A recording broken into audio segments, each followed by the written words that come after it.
Naging makabuluhan ang taong 2025 para sa mundo ng showbiz. Pinaluha tayo ng pagpanaw ng tatlo sa pinakasikat na umukit ng kasaysayan sa showbiz. Pero pinasaya naman tayo ng tagumpay ng mga bagong pangalan sa larangan ng musika at telebisyon na kinilala di lamang sa Pilipinas kundi maging sa buong mundo. Balikan natin ang matagpong yan sa Showbiz Report ni Jai Ho.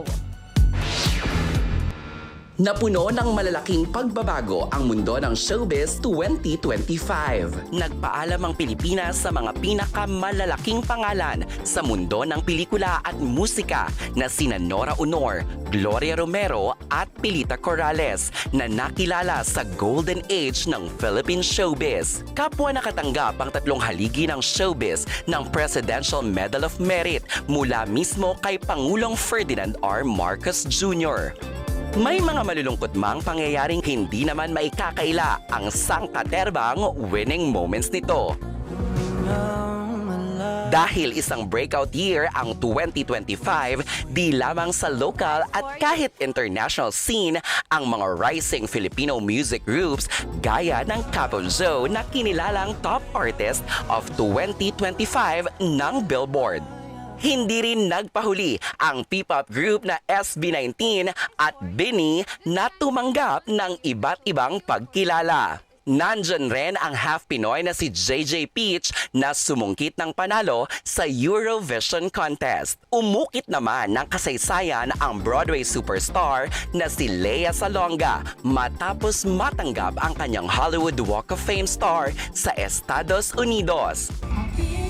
Sino ba namang hindi mapapag-get out sa pinaka-inaabangang reunion concert ng iconic Sex Bomb Girls after 25 years na nag-sold out ang 2-day concert at na-extend pa to day 3. Naging memorable naman ang wedding ng mga showbiz personalities at content creators gaya na lang ng kasal ng content creator na si Zainab Harake at basketball star na si Bobby Ray Parks Jr. sa isang grand ceremony sa Tagaytay. Hindi rin malilimutan ang recently concluded blockbuster wedding ni Kiray Celis at Stephen Estopia.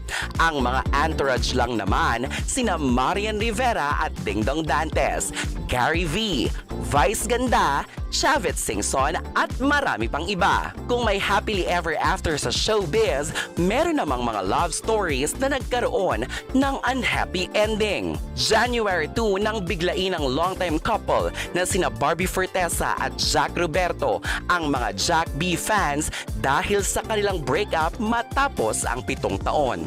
After months of rumors, kinumpirma na rin ni Sam Milby ang breakup sa kanyang fiancé na si 2018 Miss Universe Catriona Gray. Sinong hindi makakalimot sa messy breakup ni na Derek Ramsey at Ellen Adarna matapos lang ang 3 taong marriage bunsod ng cheating allegations kay Ramsey. Hindi man naging perpekto ang 2025 sa Philippine showbiz. Punong-puno naman ito ng learning moments na talagang tinutukan ng madla at aabangan pa sa pagpasok ng bagong taon.